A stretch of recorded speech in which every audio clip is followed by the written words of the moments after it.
کہہ رہے کہ نبی کریم علیہ السلام نے راس المنافقین عبداللہ بن ابی بن سلول کی نماز جنازہ پڑھائی. صحابہ کرام عرض کر رہے تھے کہ یہ منافق ہے، لیکن آپ نے اس کی نماز جنازہ پڑھائی. بات یہ ہے کہ عبداللہ بن ابی بن سلول کی صرف نماز جنازہ نہیں پڑھائی بلکہ اپنا کرتا بھی دیا کہ یہ لو اس کو پہنا دو میرا کرتا. عبداللہ کا جو بیٹا تھا نا، عبداللہ یعنی عبداللہ بن ابی بن سلول، اور نبی پاک صلی اللہ علیہ وسلم سے انتہائی محبت کرتا تھا، لیکن صحابہ کرام اس کے بارے میں بھی مطمئن نہیں تھے.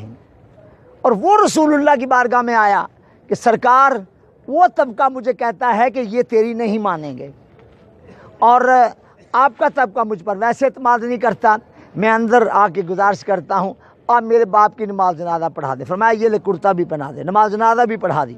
حضور علیہ السلام نے یعنی کمال خلق عظیم کا مظاہرہ کرتے ہوئے پڑھا دی. اللہ نے فرمایا اے محبوب آپ ان پر استغفر لہم او لا تستغفر لہم، آپ ان کے لیے مغفرت طلب کریں یا نہ کریں، آپ 70 مرہ اگر 70 بار بھی ان کے لیے مغفرت طلب کریں فلن یغفر اللہ لہ، اللہ ان کو نہیں بخشے گا.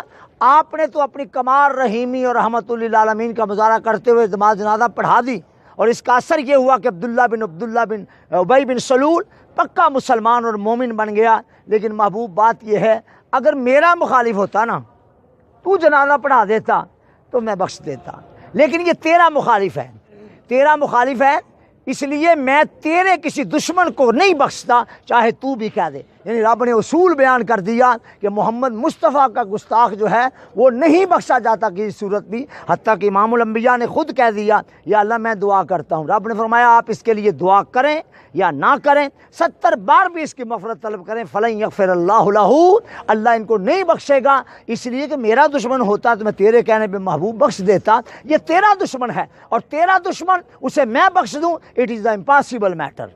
از اٹ کلیئر؟ مطمئنو سرکار منافقاں تے سرکار دے گستاخاں دی کوئی معافی نہیں ہے. ٹھیک ہے، جنت تہاڈے واسطے بنی ہوئی ہے. ہم رسول اللہ کے، جنت رسول اللہ کی، ہماری ہے جنت انشاءاللہ ہماری ہے. جی اور کوئی سوال؟